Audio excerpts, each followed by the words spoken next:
babengi biso nyonso yaka soki oza na moyen ndenge bakangisa biso Angola, RDC, Brazzaville oyoki kaka yaka présence ya yo ya moto ya Brazza eza nécessaire, présence ya moto Angola eza nécessaire, RDC nécessaire. Toyokani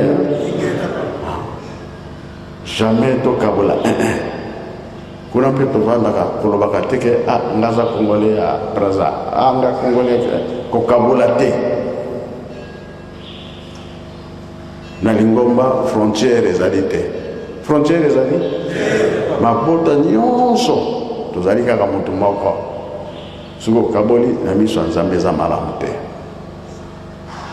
Peut-être na liseki osakani na yo mais oyo asi ya motema anga na kaboli oza angolais anga na kaboli oza congolais ya Brazza Congo RDC non soki osali bongo opebisi pamba te les trois Congo ekotambusa Afrique mokili mobimba. Alors biso tolingi tosala mosala wana nde kolongisa biso mokili moko bongisa yango kimia tosengi entre le Congo, le Zaïre, l'Angola na mikili nyonso tolingi nde tozala na biso kimia, surtout biso bato tokumi tozalaki na biso esika moko me mongoni ayaka kokabola biso. Le Congo ezali Zaïre, Zaïre ezali Congo ezali Angola, Angola ezali Congo ezali Zaïre. Tika te okumisama na nkolo mina seko na njutu pe na milimu na biso kimia na kati na Afrika mobimba, Europe, Amérique, Asie na Matei. Nous avons vu sa lumière, qu'il nous fasse vivre son bonheur. Vous avez toutes les chances. Mais tout d'abord, on peut vous nommer avec n'importe quel titre. Mais si vous ne vous connaissez pas qui êtes-vous, vraiment vous ne ferez rien. D'où est venu l'homme noir. N'oubliez pas ça.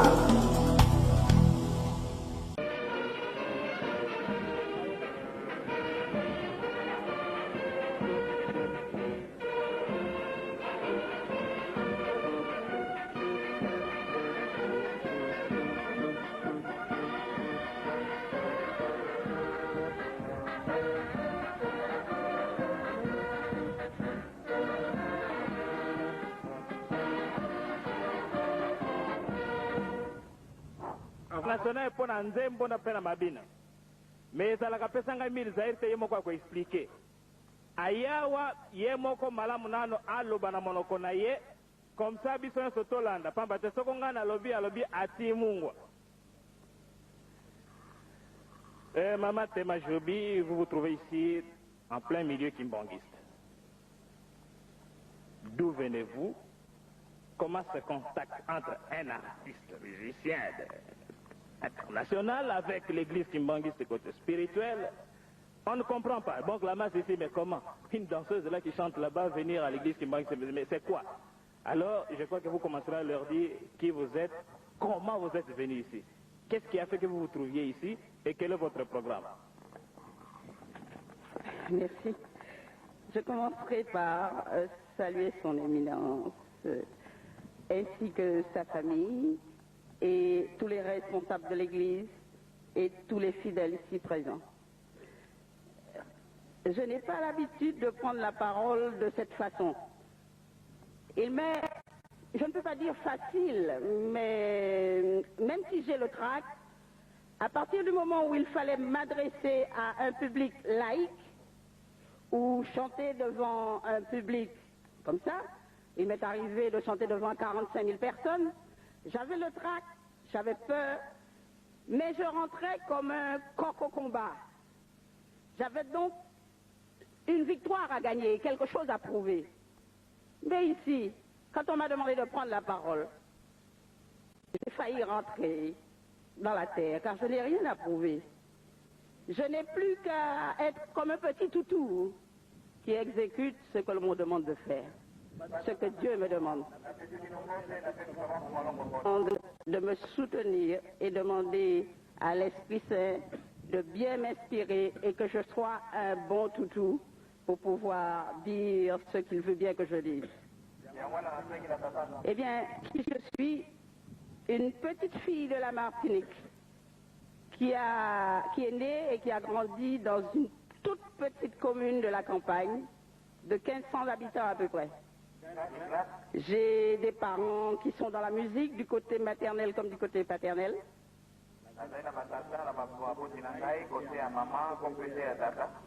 Mais il ne m'est jamais venu à l'idée de chanter parce que chez nous, une jeune fille qui chante, c'est un voyou.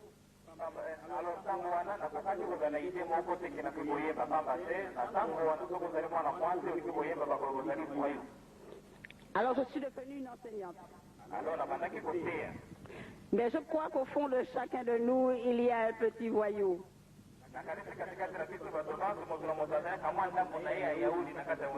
Et je n'ai pas pu obéir très longtemps parce que la chanson m'appelait et j'ai été obligée de désobéir, bien que j'avais toute la famille contre moi et que j'étais fiancée à l'époque.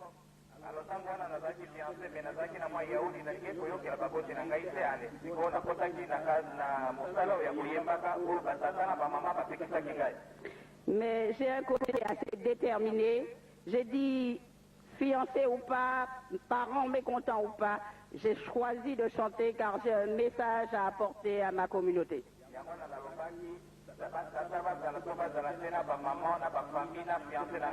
Tout le respect et tout l'amour que j'avais pour mes parents, de leur prouver qu'ils avaient peut-être tort, et je suis parvenue à faire d'eux des alliés.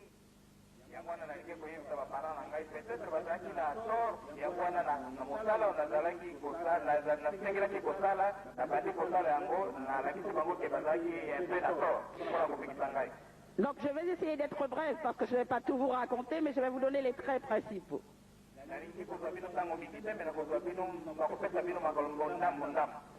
Alors disons que je suis devenue chanteuse par accident en voulant faire une farce, alors que j'étais étudiante à Paris.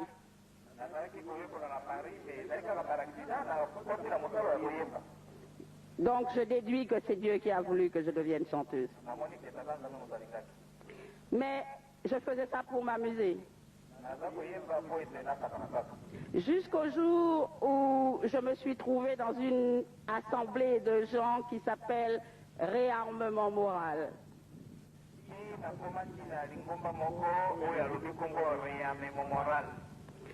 Et alors là, j'ai compris beaucoup de choses.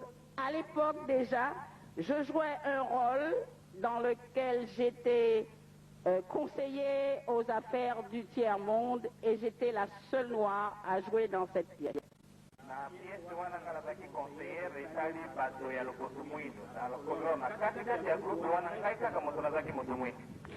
Et dans cette pièce, je dénonçais tellement de choses que font les gens du colonialisme, surtout l'Occident, où on disait, vous prenez nos matières premières, à peu d'argent, vous les manufacturez et vous les revendez à des prix extraordinaires.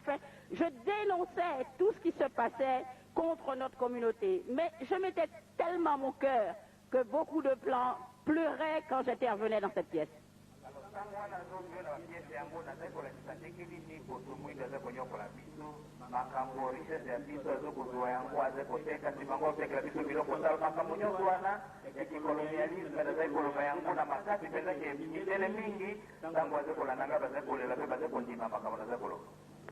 Alors, je me suis dit, je deviendrai chanteuse pour ma communauté, parce que si je viens comme une petite institutrice qui leur raconte des histoires, ils se diront, mais qu'est-ce qu'elle raconte? Qu'est-ce qu'elle a à nous apporter? Qu'est-ce qu'elle a à prouver?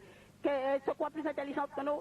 Tandis que si j'ai la télévision et la radio à ma disposition, si j'ai une scène à ma disposition, je pourrais dire tout ce que je veux et personne ne pourra me dire tes droits. Groupe de jeunes, donc groupe international, nous avons fait l'Angleterre, l'Allemagne, la Suisse, etc. Nous est tombée l'annonce de la mort de Martin Luther King.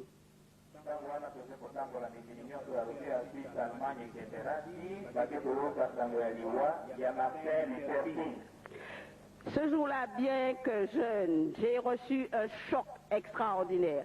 Et je me suis dit, mais c'est une injustice, c'est pas possible. Un homme qui parle d'amour, qui parle de paix, qui parle de rencontre, il se fait massacrer comme ça. Alors vos histoires de changer le monde, moi je ne veux plus en entendre parler. C'est la dernière représentation que je donne avec vous et je m'en vais toute seule faire mon chemin.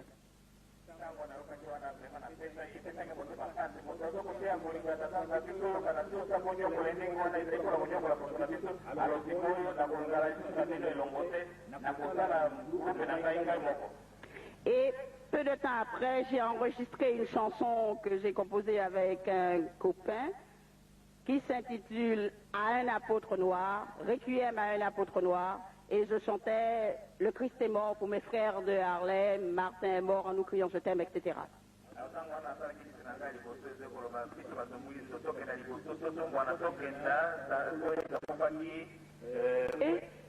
Et j'ai continué à faire des recherches, j'ai fait de la radio, nous avions besoin d'une radio à Paris, j'ai été membre fondateur, je me suis battue pour que nous ayons cette radio, j'ai été au conseil d'administration pendant assez longtemps, et j'ai eu l'idée de faire une émission qui s'intitule « L'union fait l'artiste ». Mais en réalité, je parlais surtout de solidarité, d'amour, c'est-à-dire que pendant cette émission, je voulais au fond de moi que le studio devienne comme une chapelle quand je recevais les autres artistes comme moi.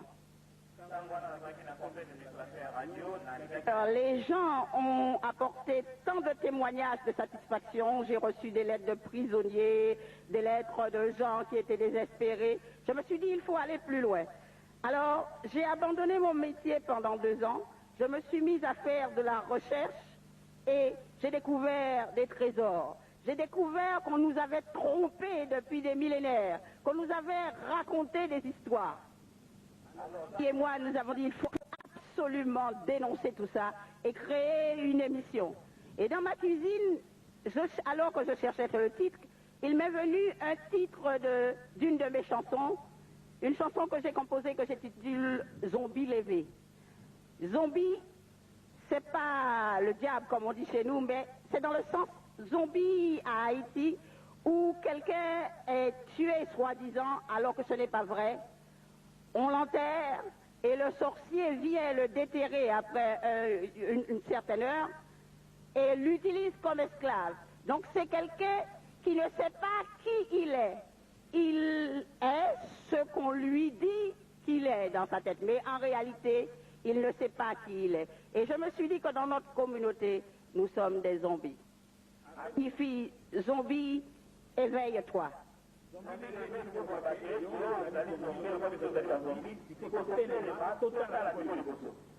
Alors, chaque samedi, j'animais une émission qui s'intitulait Zombie lévé.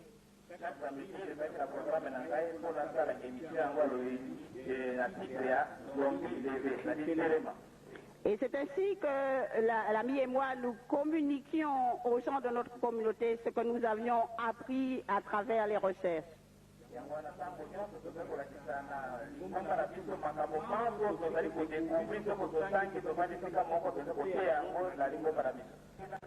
Les choses n'ont pas été comme je le voulais et je me suis retrouvée après cette campagne d'abord ruinée, toutes mes économies parties et sans soutien ni moral ni spirituel, j'étais dans un trou.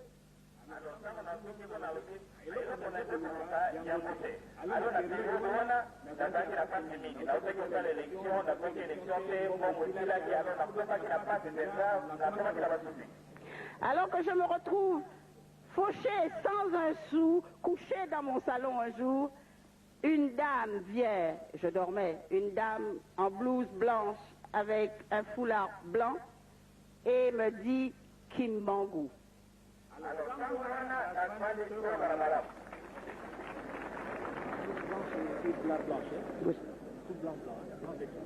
Les yeux se disent qu'est-ce qui ne va pas, qu'est-ce qui se passe. Alors je me rendors et la personne me répète Kimbangu.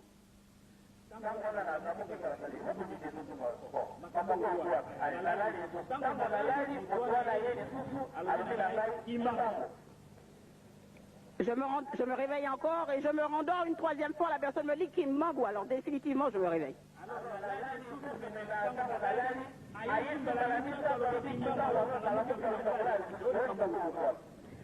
Et je me mets à téléphoner à un copain qui est à Angolais.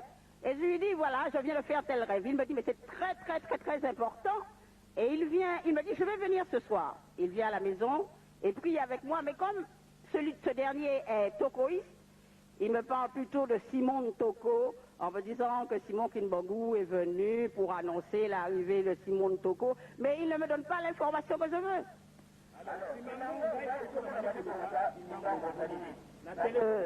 On prie, il s'en va et je continue de chercher. C'est alors que je rencontre un animateur de radio qui a vécu au Zaïre mais qui est aussi angolais, qui me dit mais il y a un représentant de l'église kimbanguiste à Paris que j'ai eu l'occasion de recevoir à la radio et il me donne les coordonnées du pasteur Moïse Mawawa.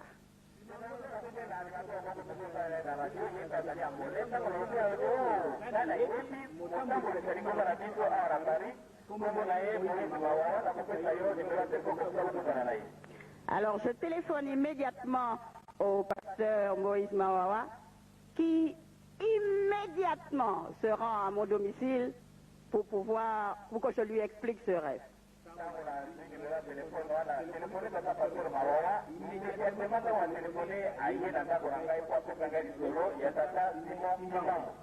Mais ce jour-là, je lui dis, je ne pouvais pas vous recevoir longtemps parce que je dois aller à une réception où il y aura la presse et je suis appelé pour être témoin de tirage de tombola et les journaux doivent commenter ce tirage et il faut qu'il y ait des témoins pour qu'on voit que ce tirage n'est pas truqué. On rêve à pasteur Moïse Mawawa, nous faisons une prière et je m'en vais à ma réception. Regardez ça pour moi parce que c'est tellement bon.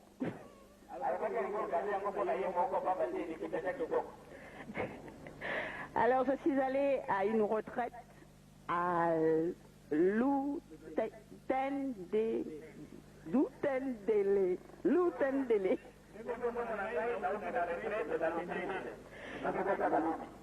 Et là, j'ai reçu tellement. Il y a une maman extraordinaire qui était avec nous, à la personne de maman Kakou, oui, qui nous a apporté beaucoup. Et dans la méditation, j'ai reçu une petite fortune. Et quand c'est comme ça, on est toujours un petit peu égoïste. Ah, c'est vrai. Maman Tema Jobi, venez un peu ici, venez. Venez.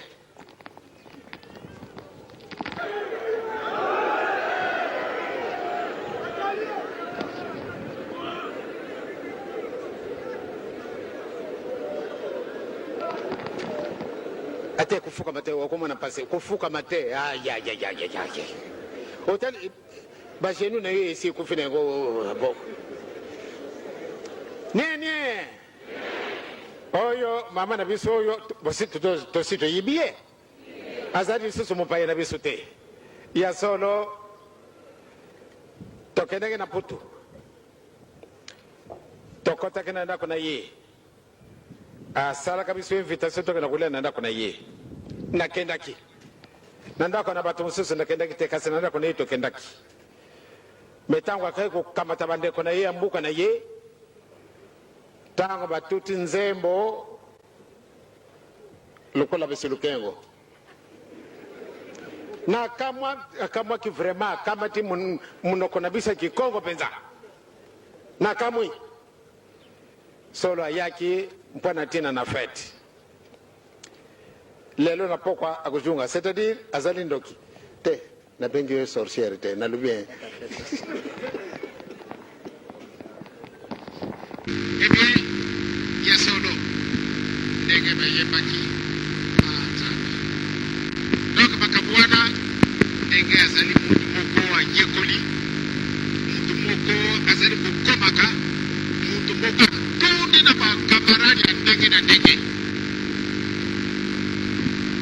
ndenge akisimplifie te prote ala na yo kipakise eza na ipasi kasi nzambe alati ye pati ya persevere na kati na mikubo ya solo ekokaki nde akenda lelo na Togo alobi nakorate fete mwana ke mawana ye ate bokisa kan mamna pate mamale la minite et puis malvi avion que des sous na na 23h c'est que c'est kawa to ko essayer au revoir Faki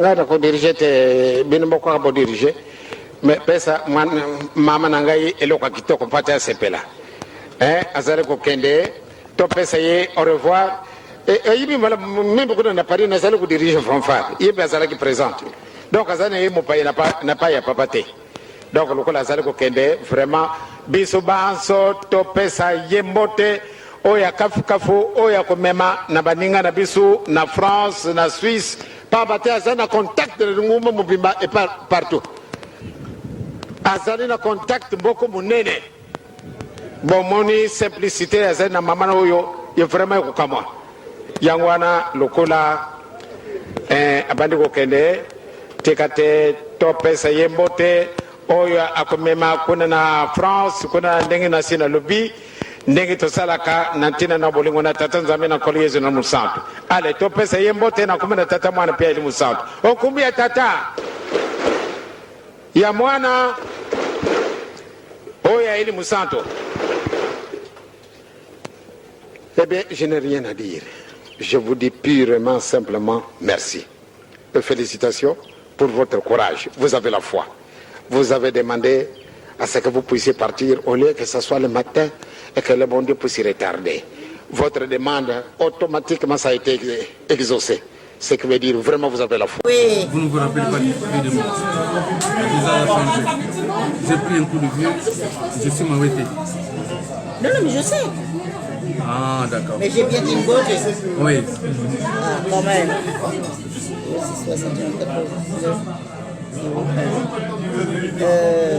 Bon, c'est pas la peine que je mette mon adresse. Non, mettez l'adresse, bon, comme ça je t'appellerai et puis... Je vais reprendre votre téléphone. J'étais à l'hôpital pendant 3 mois. Ah bon? Oui, j'ai fait un AVC. Oh, c'était trop grave.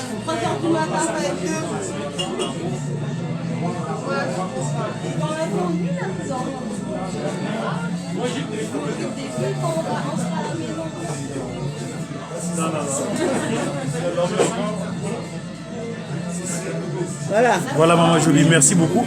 Mais juste un petit mot pour la circonstance. C'est vrai qu'on s'est croisés aujourd'hui. Tout à fait. Alors, on est dans les célébrités du centenaire Papa Diangué d'Akuntima.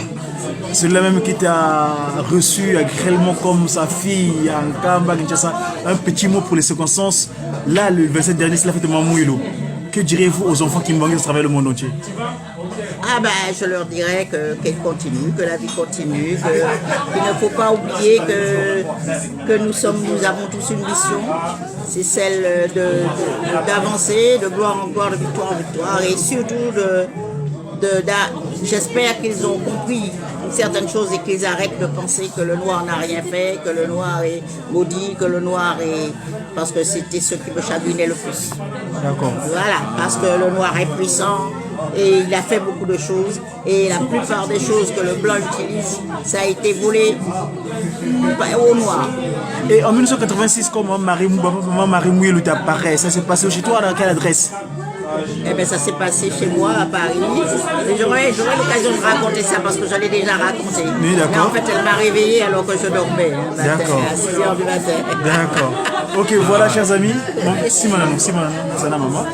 Donc, bandeko nangai bozeli kolanda biso tolobaki ete tata Diangué d'Akuntima tomuti nkamba esili makambo nyonso. Aujourd'hui, nous avons la chance de croiser l'une des témoins du mystère divin du mongisme. Maman Marie Mouilou, la parole ici, l'a demandé, elle dit Kimbangu, et elle a fait le nécessaire d'aller à Kamba. Et aujourd'hui, on ne sait pas Diangué d'Akuntima. Vous savez ce qu'il a fait de Papa Diangué d'Akuntima à Mateke. Quand il avait retardé son avion, il a dit que maman, c'est votre foi qui a fait qu'aujourd'hui que l'avion soit retardé. Et Dieu fera victoire toujours éternellement. Et donc aujourd'hui, nous, ces enfants, en tant qu'ambassadeurs, nous portons témoignage de cet événement. Maman, Diaka, Fiaoukili, Yana Yana Lavana Gambote Keto, Maman, nous doit tout le monde les diable. On a pris rendez-vous. Moi, Marie Mouilou, Kiawanga, là-bas à Montargis, maman aussi, merci beaucoup pour ce coup de main spirituel. Nous t'amènerons Maman Jolie d'ici là, chez toi, on va le rendre de visite. Car toi, tu as fait usage des propos de ta part de papa en Suisse. Kiawanga, ce que tu avais entendu, et ce que tu appliques. Merci beaucoup. Allez. Salut, maman Marie. Ah, voilà, à bientôt.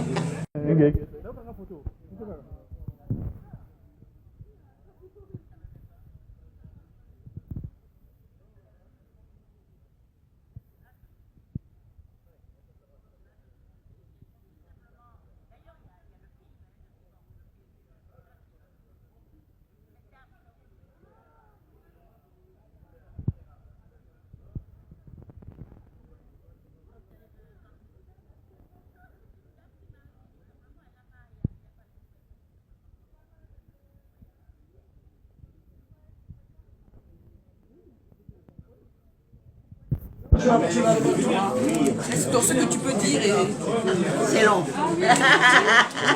Bon, maintenant nous voulons voir Papa Lasconi, le grand documentariste. Toi, tu fais des lives, c'est pas non, comme c'est pas live, ça va pas. C'est juste une info. Je prends là. Okay. Tu nous as mené une personne. Toi, tu es un globe trotteur. Oui. Présente un peu aux gens qui t'écoutent. Qu'est-ce que tu peux leur dire? Yenge Kieno, Batata ma maman, Motanabino, Motaseno. Je suis Lasconi, Ngombulu Yasangi Minabantu, qui signifie en langue Congo le lion de la brousse qui dévora le braconnier. Le Ngo, c'est le symbole du royaume Congo, donc le léopard. Et donc nous avons ici fait une projection d'un film qui s'appelle Karukera, 1802, qui relate une révolution qui s'est passée en Guadeloupe. Et Guadeloupe, une île qui est peuplée à 67% par les Congos, les Bénin Congo. Et donc il a fallu que je traverse les mers, l'océan Atlantique, pour aller retrouver leurs traces. Et donc c'est cette histoire héroïque que j'ai voulu restituer à travers ce documentaire. Leurs descendants, ce qu'on appelle les afro-descendants, ont témoigné dans le film, ils ont joué le jeu. Et nous avons rassemblé plusieurs personnes aujourd'hui, des gens de divers horizons. Les Congolais, les deux rives, les trois rives même, il y a l'Angola représenté ici, le Congo-Kinshasa, le Congo-Brazzaville, donc le Mapukumatatu tout était représenté, le Cameroun, le Togo, le Mali, le Sénégal, la Côte d'Ivoire, la Martinique, la Guadeloupe, tout le monde était ici. Nous sommes dans la dynamique de Marcus Garvey, qui est né en 1887 comme Papa Gimbangu. Garvey né dans la Caraïbe 17 août 1887, Papa Gimbangu né en septembre 1887 sur le continent. Donc il n'y a pas de hasard. Ce qui se fait de l'autre côté, se fait de l'autre côté parce qu'il y a deux rives. L'Afrique se prolonge et il nous faut établir un pont pour qu'il y ait une traversée facile. Un père et une mère dignes doivent toujours se préoccuper de l'endroit où se trouvent leurs enfants. Et l'Afrique, jusque-là, n'a pas fait encore le travail. Il n'est pas normal que nos enfants déportés viennent d'eux-mêmes. Nous devons aller les chercher spirituellement et physiquement. Moi, j'ai commencé à faire mon travail avec la bénédiction de Mvoulouz. Et donc, que les autres fassent la même chose. Bon, moi, j'ai eu la récompense, j'ai eu la femme aussi. Bon, alors, bien que je te dise ce que j'ai à te dire. Ok. Ça, c'est ce qui est c'est faire les combats.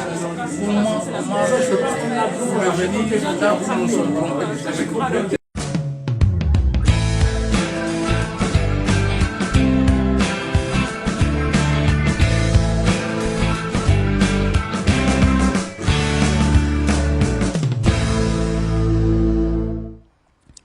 Joby Valente, bonjour. Bonjour. Vous êtes une chanteuse et militante associative au COFAD qui agit pour l'émancipation de l'Afrique et la réhabilitation de la mémoire des Africains victimes des déportations et de la traite négrière transatlantique durant les siècles de l'esclavage. Pouvez-vous nous présenter un petit peu votre parcours et nous dire comment vous avez pu faire vivre votre talent de chanteuse et des militantes associatives au service de la cause que vous défendez depuis près de 40 ans? Ah, ça c'est une longue histoire. C'est vraiment une longue histoire. Parce que, effectivement, je dirais que depuis mon enfance. Depuis votre enfance. J'ai été assez révoltée, je peux employer ce mot-là, parce que lorsque je suis née dans une petite commune qui s'appelle Font-Saint-Denis, à la Martinique, et il y a une église, une petite église dans cette commune. Et à l'entrée de cette église, la chose que l'on voit, c'est un Saint-Michel. Un Saint-Michel, tout d'accord. rose, hein, je ne peux pas dire blanc, il est rose, qui pique le démon qui est un petit noir. Et ça m'avait toujours choqué. Un petit, enfin, le démon qui est nègre, qui est noir. D'accord. Et ça m'avait choqué depuis mon enfance.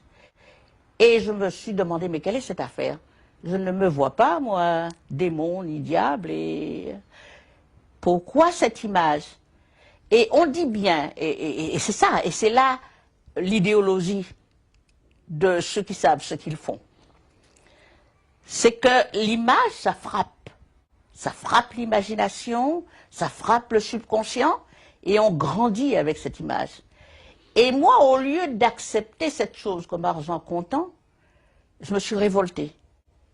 Et je me suis dit non, je ne peux pas accepter de vivre avec cette pensée, cette image qui circule, qui peut circuler dans la tête des nôtres. Donc j'avais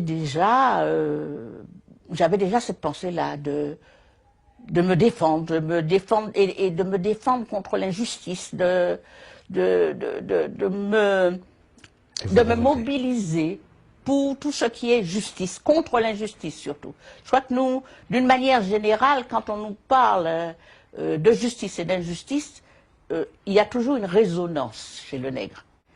Et c'est normal. Il n'est pas forcément un pleurnichard, mais il a toujours été victime d'injustice. Et jusqu'à nos jours. Donc, je me suis dit, il n'est pas question de vivre et de se laisser faire. Alors qu'après mes études, bon, j'ai voulu d'abord devenir chanteuse, mais j'ai pas voulu devenir chanteuse, mais j'ai voulu militer, mais je ne savais pas comment. J'ai fait un peu de théâtre, j'ai été dans un milieu qui s'appelle le milieu du réarmement moral. Le milieu du réarmement moral. Le réarmement moral. le temps de se préparer, quoi. Voilà. Et c'était un dénommé Boukman, qui était à la tête de ce mouvement-là. Et c'est un mouvement qui avait pris naissance après la guerre. Et le siège était en Suisse. D'accord. À Caux, au-dessus de Montreux. Et on faisait des pièces de théâtre et des sing-out on chantait. Et le but était de changer le monde. Parce que nous, on croyait qu'on allait changer le monde. Et on disait que l'important, ce n'était pas d'avoir raison, mais c'était ce qui était juste. Alors, nous nous trouvions avec le petit-fils du Mahatma Gandhi qui était venu avec des Dalits. Nous nous trouvions avec le père Philippe, la mère Phillips de Madame Phillips International qui... Et quand vous étiez ensemble, que faisiez-vous alors? Alors, quand on était ensemble, on organisait des conférences. Ces personnalités dont je viens de citer, et il y en a bien d'autres, faisaient comme tout le monde le ménage, les chambres, la vaisselle, la cuisine. C'était une façon de se dire qu'on était tous semblables et qu'il fallait qu'on se rencontre ouvriers, prolétaires et capitalistes pour se comprendre. Et on organisait des conférences aussi pour des gens de l'extérieur qui voulaient nous écouter, et des pièces de théâtre et des chansons de façon à ce que nous puissions, parce qu'à travers l'art, on peut militer. À travers l'art, on peut faire passer des messages. Et en même temps, c'était beau de voir des gens de différentes nations ensemble, parlant d'une même voix et chantant aussi d'une même voix. Voilà. Et on tournait comme ça, et on est allé en Angleterre. C'est comme ça que j'ai fait le théâtre Westminster de Londres, que nous sommes allés à Strasbourg, en Belgique, un peu partout. Et jeune, ça c'était dans ma prime jeunesse. Après, accidentellement, j'ai eu envie de jouer de la guitare, d'avoir une guitare. Alors le Père Noël m'a offert une guitare. Et avec une copine, on s'est mis... Alors moi je jouais à la guitare, c'était à l'époque de Vertefontaine, où je suis né, alors 3 accords. Juste une petite parenthèse, croyez-vous encore au Père Noël? Ah ben si. D'accord. Absolument. La magie du Père Noël. La magie du Père Noël. D'accord. Ah oui. Et l'œuvre, l'esprit du Père Noël. Voilà. Donc, nous sommes allés, nous étions en train de jouer quand un copain nous a dit que dans un orchestre, on cherchait une chanteuse. Et la copine a dit, pour blaguer, on va faire un tour. Et puis lorsque nous sommes arrivés, elle s'est dégonflée, elle a dit que c'était moi la chanteuse. Alors, j'étais obligée de dire oui. Il a bien fallu assumer. Oui, il a fallu assumer. Et c'est comme ça que je suis devenue chanteuse. Mais en même temps, j'ai accepté de le devenir parce que pour moi, c'était l'occasion d'être sur une scène, de pouvoir être sur une scène et dire ce que je pense. Et parler de solidarité aux miens. Et parler de l'amour de soi aux miens. Ce qui fait que... Vous souvenez-vous encore de votre premier texte alors en tant que chanteuse? De mon premier texte en tant que chanteuse, non, parce que c'était en espagnol, c'était de la salsa. D'accord. Mais après, quand j'ai composé, ça c'était autre chose. Et le premier alors, voilà. Qui parlait donc, de la cause? Donc le premier qui parlait de la cause, c'est un disque rayé, d'accord. Déjà. Le deuxième, c'est j'aime les bourgeois qui m'aiment, j'emmerde les bourgeois qui ne m'aiment pas. Mais le tout premier, c'était Requiem à un apôtre noir, et c'était pour Martin Luther King. Parce qu'en fait, j'ai laissé l'équipe du réarmement moral à la mort de Martin Luther King. Nous étions en Suisse, et on avait donné une représentation la veille au château de Caux. Et dans cette représentation, j'avais le rôle de ministre des Affaires du Tiers-Monde.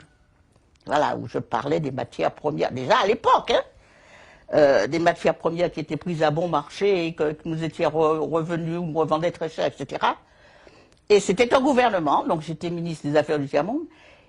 Et le lendemain, lorsque nous nous sommes réunis pour donner nos impressions, parce qu'on se réunissait chaque matin, et on parlait de ce qu'on avait ressenti la veille, etc. Il a été annoncé la mort de Martin Luther King. Et dès cet instant? Et dès cet instant, j'ai dit, on ne peut pas changer le monde. Donc je ne pourrai pas rester avec vous. Je repartirai, je vais continuer à me battre, mais là, ce n'est pas pour changer le monde. C'est pour me défendre et voir comment avec les miens nous pourrons nous défendre. Voilà. Donc, arrivé à Paris, j'ai composé Requiem à un apôtre noir. Vous pouvez nous faire un petit extrait? Oh, Requiem à un apôtre noir. Oh, Requiem pour Martin Luther King. Le Christ est mort pour mes frères de Harlem. Martin est mort en nous criant « Je t'aime ». Ô Luther King, ton beau sourire était de main tendue, etc. Voilà, j'ai oublié une bonne partie parce qu'il y a très longtemps que je n'ai pas chanté cette chanson, dans la mesure où, après Luther King, il y en a eu beaucoup d'autres, jusqu'à Obama. Voilà. Et, donc, pour arriver à mon parcours, et entre-temps, eh bien, il y a eu la création de Tropic FM. Donc, je suis membre fondatrice de la radio Tropic FM. Alors là, le combat a vraiment commencé, et la lutte a vraiment commencé à partir de là, parce qu'entre-temps, je suis allée vivre un peu aux États-Unis, et j'ai vu comment nos frères vivaient là-bas. Et ils avaient leur propre radio, il y avait des animateurs, Donc je suis revenue en France avec l'idée d'avoir, dans les années 75, 76, avec l'idée que nous pourrions aussi avoir notre propre média si nous voulons vraiment être connus et reconnus. Donc je dis, il faut absolument que nous ayons une radio, une télé. Alors on me regardait comme un extraterrestre. Bon. Alors vers les années 80, Mitterrand est arrivé, donc on a commencé, on a milité pour avoir une radio. Donc finalement on a eu Tropic FM, et là j'ai commencé à faire des émissions de conscientisation. Alors la première émission c'était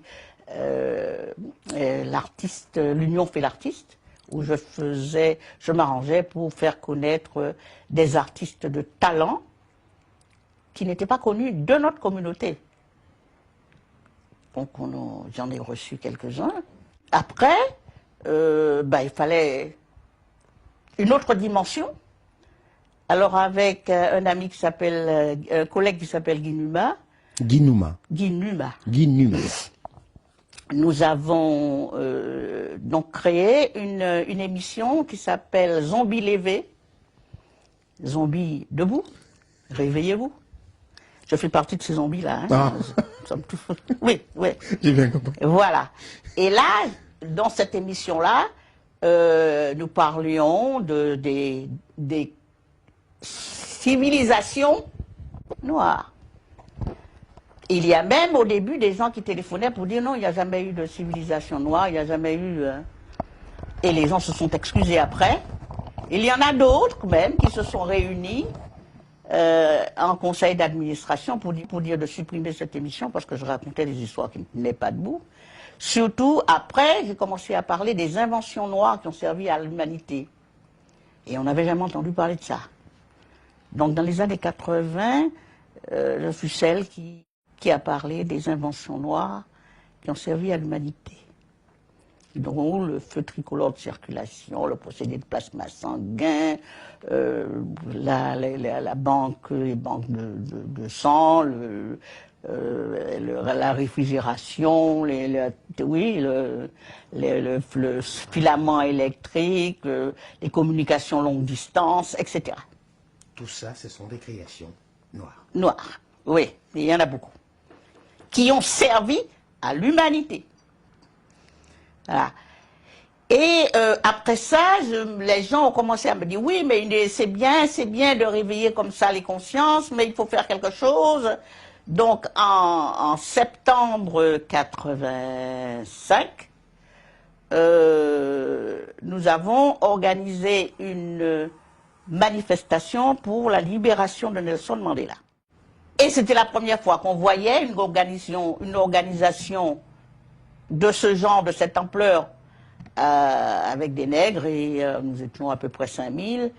Et puis donc, après cette manifestation, puisque les gens ont dit qu'il faut aller plus loin, nous avons créé une association qui s'appelle Mouvement pour une nouvelle humanité, dont je suis encore la présidente. Qui existe jusqu'à aujourd'hui. Et MNH. Et là, nous avons même présenté des candidats aux élections législatives de 86, en Seine-Saint-Denis. Et les résultats alors? 4365 voix, sans médias, dans le silence le plus total. Mais ce qui nous intéressait, c'est qu'on parle de nous, qu'on sache que nous existons et que nous nous comptons. Et ça a été une bonne chose, puisqu'après ça, on a nommé une ministre, c'est pas ce qu'ils ont fait de meilleur, mais nous avons eu quand même une ministre de la communauté qui a été Mme Michaud-Chevry. Donc, notre slogan était « Nous devons être là où les décisions se prennent pour nous ». Et puis, je vois de plus en plus des nôtres qui sont élus, donc ça a fait des émules. Et nous avons eu aussi, hein, le MNH a eu des élus, quelques élus. Nous avons présenté au municipal et nous avons eu quelques élus. Et en 94 est arrivé le COFAD, le collectif des filles et fils d'Africains déportés. Quand Hassani Fassassi est arrivé avec le COFAD dans les années 94 ici, enfin c'est à cette période-là qu'il m'a contacté. C'est une avocate camerounaise qui s'appelle Alice Nkom. Alice Nkom. Alice Nkom. Qui lui a parlé de moi, je ne sais pas où est-ce qu'Alice a entendu parler de moi, qui lui a parlé de moi et qui lui a dit que si qu'elle connaît une personne qui est carrément le lien entre la Caraïbe et l'Afrique, elle s'appelle Zobi Balante, il faut absolument la contacter pour pouvoir travailler avec elle. Voilà. Elle dit, je ne vois qu'elle comme référence dans ce domaine-là, dans ce sens-là. Et Hassani Fassassi, que je ne connaissais pas, m'a appelé. D'abord, Alice Newcombe m'a appelé, et puis ensuite, elle s'est dit face à ci. Et lorsqu'il a présenté effectivement l'idée, les statuts et vraiment le but de l'association, j'ai adhéré. Voilà. Et vous en êtes encore membre aujourd'hui? J'en suis membre et vice-président. Alors Djoby, quand en 2001, Christiane Taubira a exposé le cadre de la loi sur la reconnaissance de l'esclavage en France, comment avez-vous vécu cet événement? Alors l'histoire de la loi Taubira, c'est une longue histoire que je raconterai plus tard parce que vraiment, c'est une histoire très belle et très longue. D'accord. Mais ce qui est extraordinaire, ce que je veux dire qui est extraordinaire, c'est cette loi a été le travail d'association et ça a été un travail collectif. C'était extraordinaire parce qu'à chaque fois que ça devait passer dans une assemblée, quelle qu'elle soit, que ce soit au Sénat ou à l'Assemblée nationale, nous étions tous mobilisés et on était là, on était à l'intérieur comme à l'extérieur. Vraiment, on était là comme une menace.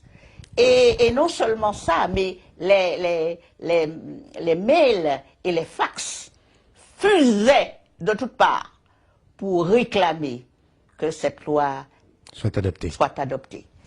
Mais comme c'est très long, il faudrait qu'on fasse une émission spécialement pour ça. Très bien, c'est entendu.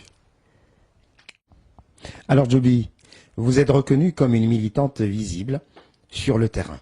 Pouvez-vous nous donner des exemples où il est important, par exemple, pour des personnes qui sont à la recherche de leur histoire d'être présents? Il y a plusieurs endroits. Hein. Il y a surtout... c'est vrai qu'il est important de manifester. Bien sûr. Mais il est important déjà de se trouver dans les dates historiques, dans les lieux, comme par exemple le 5 mai, nous sommes à la place de la Nation, où nous parlons un peu de l'histoire et nous apprenons certaines choses. Une date qui a été d'ailleurs très très contestée. Hein. Oui, elle a été contestée, mais moi je sais que nous avons plusieurs dates. D'accord. Et il nous faut des dates. D'accord. Et si on pouvait mettre 365 dates sur 365, pourquoi pas? Pourquoi pas? Donc, j'apprécie beaucoup le 10 mai parce que c'est une date pour tous. C'est-à-dire, c'est une date pour que les Français apprennent leur histoire. Nous avons le 22 mai à la Martinique, le 27 mai en Guadeloupe, etc. Déjà, donc, notre histoire, nous la connaissons. Mais les Français ne connaissent pas cette histoire, cette page d'histoire de la France, l'esclavage. Donc, c'est une bonne chose. Quand vous dites les Français ne la connaissent pas, nous la connaissons, nous, mais les Français ne la connaissent pas, est-ce que à ce moment-là, vous vous excluiez en tant que Française? Non, je ne m'exclus pas en tant que Française. Je me mets dans la position dans laquelle les Français m'ont mise, c'est-à-dire indigène. D'accord. Mais je suis Française. Vous êtes une indigène de la République. Voilà. Là, les Français ont fait de moi une indigène de la République. Mais moi, je suis...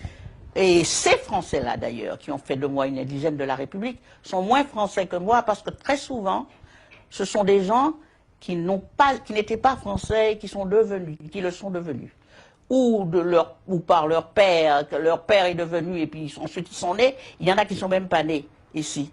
Et il y a très peu de gens de leucoderme qui se disent français et qui le sont vraiment. Donc, et ce sont ceux-là qui font du zèle. Et beaucoup de ceux-là nous gouvernent d'ailleurs, ils sont députés et consorts, mais ils ne sont pas plus français que moi, je suis désolé. Mais ça les amuse, alors pourquoi pas? Donc c'est pour ça que je dis ça. Pour ne pas dire les blancs, parce que si je dis les blancs, on va dire que je fais du racisme à rebours.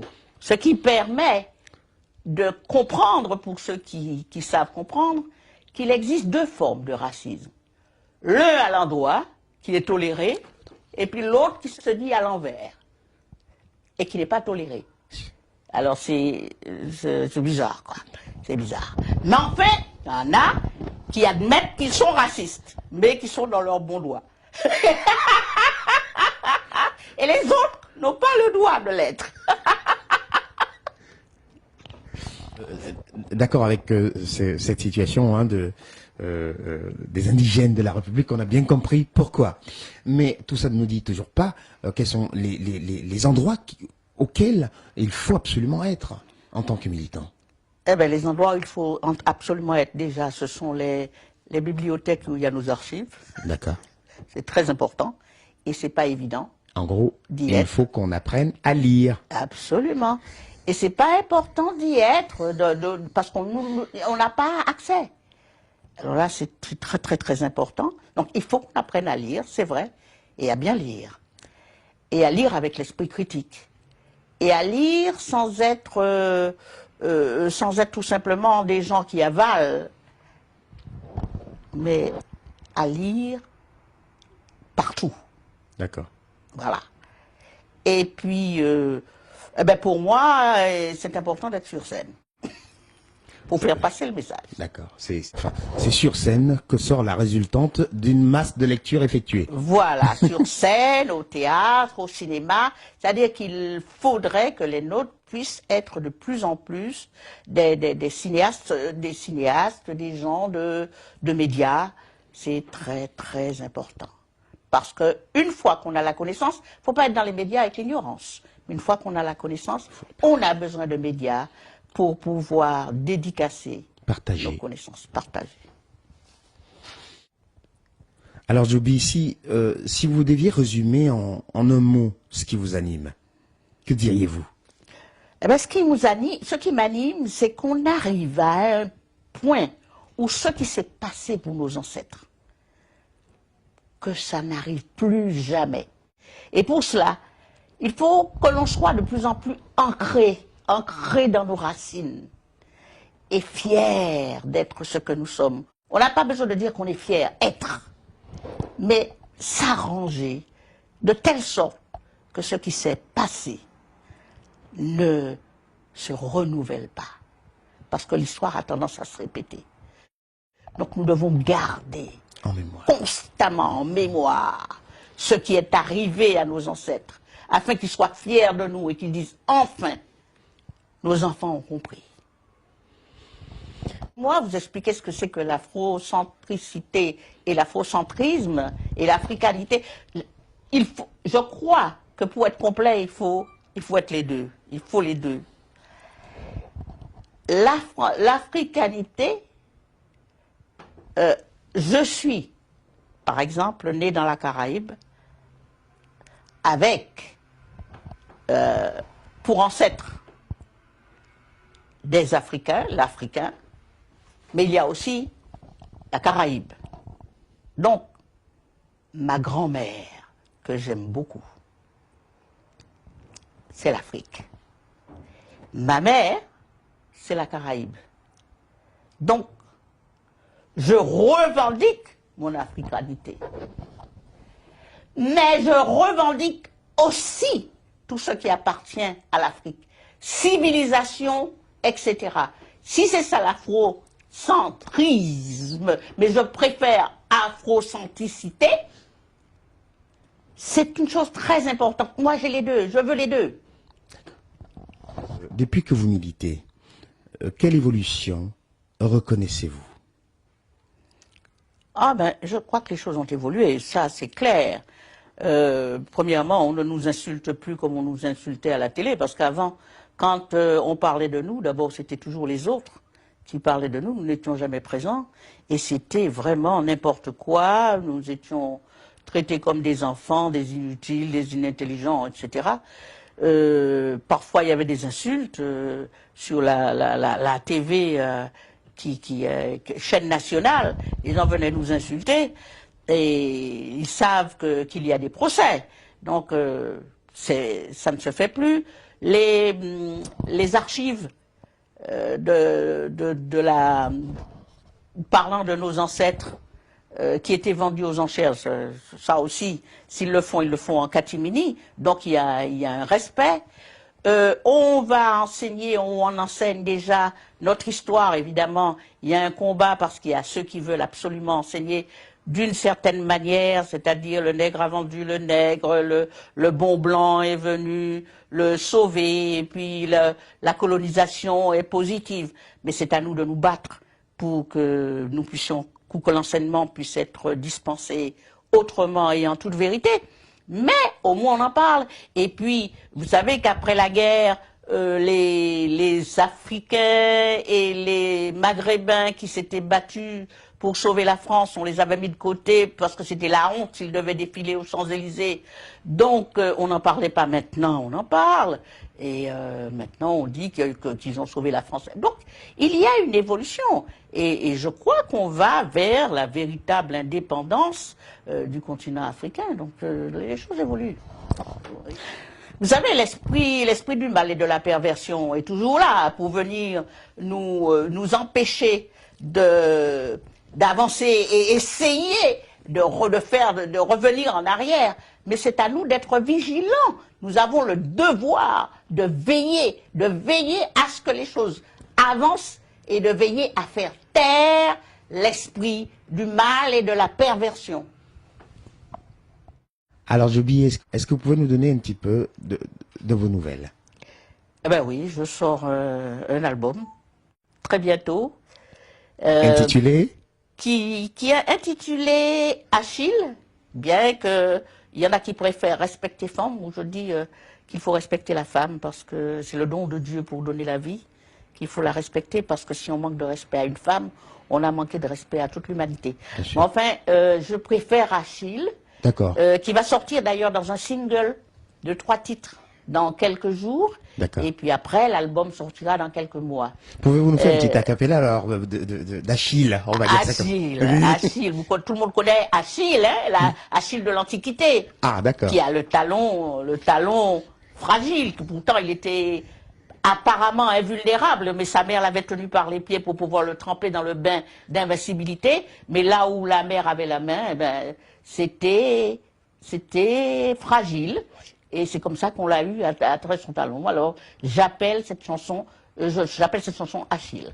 Achille a décidé qu'il est maître de ce monde, le Seigneur, le Sauveur, apparemment garant du devenir de la planète.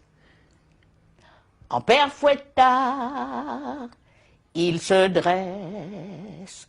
Il s'est autoproclamé omnipotent. Sacré Achille, tout lui est permis, il est omniscient. Achille, et n'allez surtout pas dire que vous ne l'appréciez pas. Vous serez fustigé, diabolisé, bombardé, etc. Voilà, c'est ça l'histoire d'Achille. Sacré Achille, on imagine bien de qui il est question dans ce titre. Je le trouve personnellement, je le trouve pas seulement bien, je le trouve remarquable. En tout cas, bravo pour Achille. Merci. Alors Joby, s'il y avait un dernier message à passer en quelques minutes, que diriez-vous avant qu'on se revoie pour la prochaine fois, si vous m'accordez un petit peu de temps?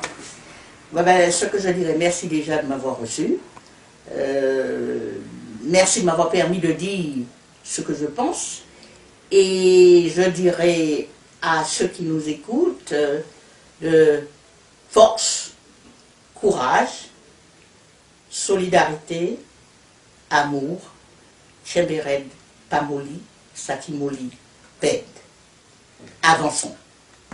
Merci beaucoup. À la prochaine. À la prochaine.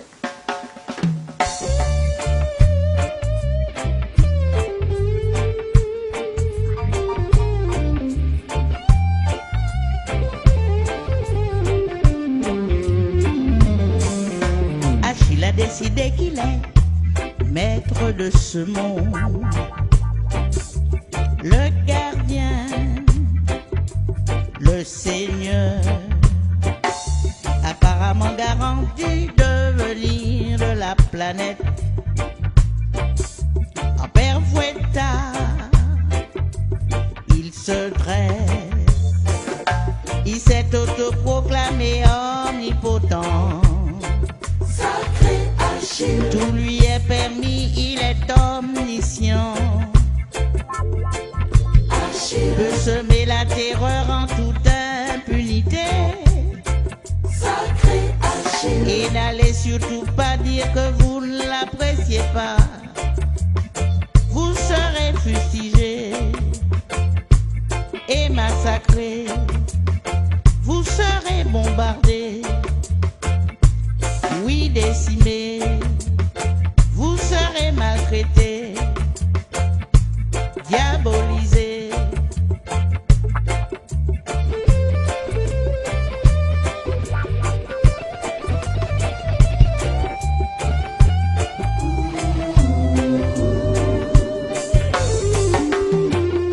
Observez que ce Dieu puissant se réserve tout droit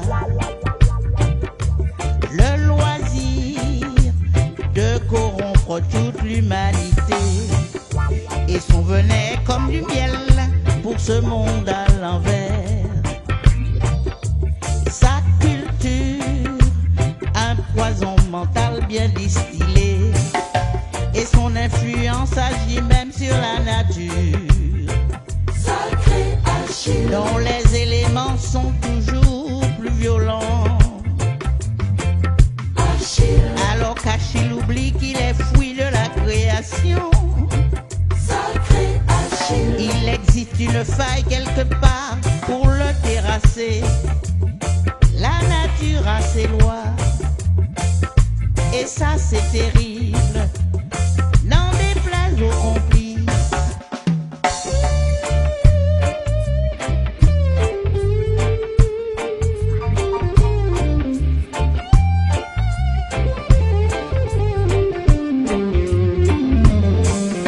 Achille a décidé qu'il est maître de ce monde,